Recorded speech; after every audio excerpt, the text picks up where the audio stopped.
Welcome to Economic Development Unravelled.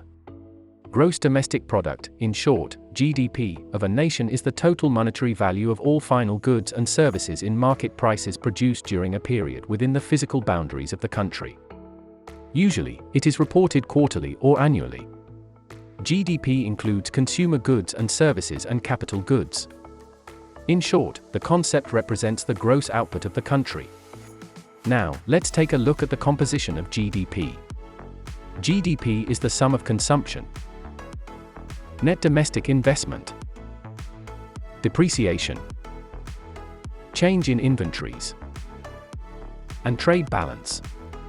Consumption is self-explanatory. It is the total value of all final goods and services consumed within the country during the year. Net domestic investment is the total value of new investment made within the country during the year. Depreciation is a necessary component of GDP. Since capital depreciates over time, it needs to be replaced at the end of its life. Else, capital is lost. Depreciation amount can range from 2% to 20% of GDP depending on a country's total size of capital stock. This amount takes care of replacing the old machinery and equipment in a country. Depreciation is also known as consumption of fixed capital. Change in inventories is nothing but the difference in the value of goods sitting as inventories on shelves and warehouses at the end of the present year and the previous year. At the time of counting of GDP, usually at the end of a calendar year or a fiscal year, some goods produced during the present year sit as inventories on shelves and warehouses. Their sale happens the next year.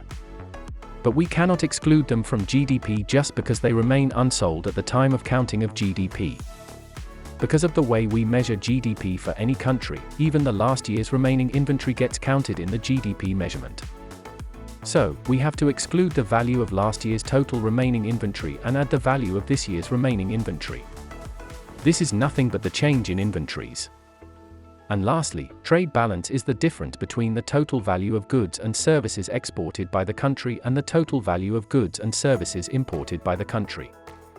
Let's now look at a real-life example of GDP composition of a nation. Consider China's GDP in current trillion US dollars from 1981 to 2015. China's GDP has grown dramatically in the last 3 decades.